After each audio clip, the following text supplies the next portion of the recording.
In lesson 4.8, we're going to compare and order fractions. So, in order to do this, we're going to use the least common denominator. So let's talk about what that is. The least common denominator, we'll go this one. The least common denominator of two or more fractions is the smallest number that all denominators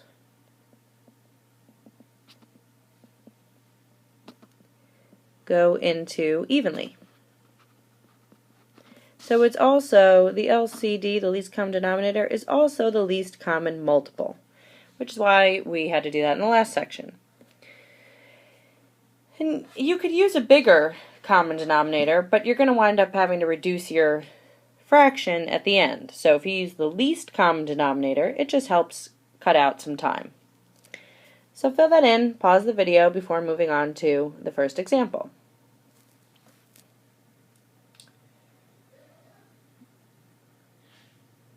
So in the first example, we're going to just compare two fractions. We're going to compare 5/8 and 7/10. And we're going to use our inequality symbols to say which is bigger or smaller, or if they're equal. So first you want to find the least common denominator, which again is the least common multiple. So of 8 and 10, the smallest number that they both go into is going to be 40. So 40 is the least common denominator. So what I'm going to do here is convert both fractions to have a denominator of 40. So how many times does 8 go into 40? It's 5 times. So whatever I do to the bottom, I have to do to the top. So 5 times 5 is 25. Do the same for 7/10. How many times does 10 go into 40? 4 times. So 7 times 4 is 28. So now I'm just going to compare my new equivalent fractions. 25 out of 40 or 28 out of 40. Which number is going to be greater? Well, 28 is going to be bigger. So, and that was 7/10. So 5/8 is less than 7/10. Or 7/10 is greater than 5/8. Okay, so now let's take a look and do the same thing with mixed numbers. If you need a piece of lumber that is 4 3/16 feet long, is a 4 1/4 foot piece long enough? Since the whole numbers are the same, they both start with the 4, you're just going to compare the two fractions.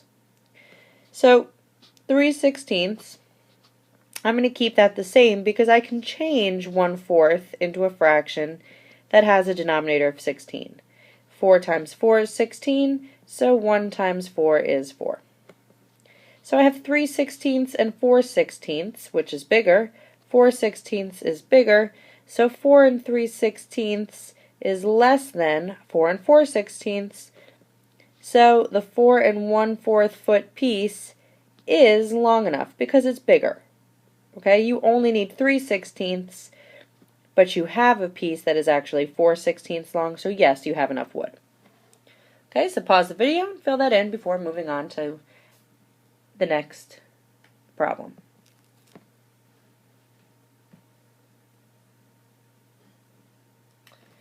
Now we're going to look at the quick checks. In quick check 1, you're just going to compare the two fractions, 6/8 and 7/9. So you can do that by getting a common denominator and converting your two fractions. And say which fraction is greater than the other one, or if they're equal. And in example 2, would a 4 5/32 foot piece of lumber be long enough? So now they still start with a whole number of 4, so you just need to compare 5/32 with 3/16, I believe it was. Yeah. So you have to see if 5/32 is more or less than 3/16 to answer quick check 2. So pause the video and try those quick checks, modeling after the example problems, before moving on to the next page. Alright, now in example 3, we're going to put some fractions in order. And we have fractions and mixed numbers, so we have a few things we need to look at. Before we can do anything, we want to order the fractions, not the mixed numbers, because the mixed numbers are going to be greater than just the fractions. So for right now, I'm just looking at 7/10 and 5/8. So the least common multiple of 10 and 8 is 40. So we just had that. So change your fractions. 10 times 4 is 40, so 7 times 4 is 28. 8 times 5 is 40, so 5 times 5 is 25. So 25 out of 40 is less than 28 out of 40. So that means that we have to put the 25, which was 5/8, has to go first. So 5/8 is less than 7/10. Okay, so now we're going to order the mixed numbers. They both have a 1 in front of them, so we're just going to compare the two fraction parts. So 3/4 and 11/12. 3/4 I can turn into a denominator of 12. 4 times 3 is 12, so 3 times 3 is 9. And 9/12 is less than the other piece, which was 11/12 right there. So that means that 3/4, alright, I'll scroll down in a second, but 1 3/4 is going to be less than 1 11/12. Okay, so pause the video and fill all that in before I scroll down, because I will make everything disappear. Alright.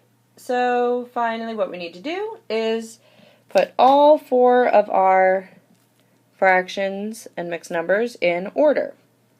So the fractions go first because they're less than 1. So 5/8 was the smallest. Then came 7/10.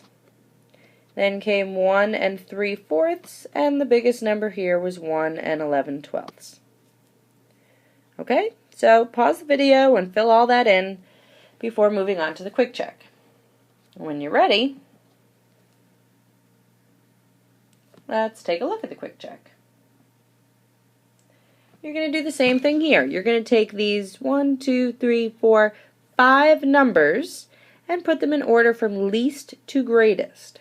So because you're starting with the smallest ones, you'll start with just the fractions first, the 3/8 and the 1/3. Compare those two to see which one goes first and second. Then you'll move on to the mixed numbers.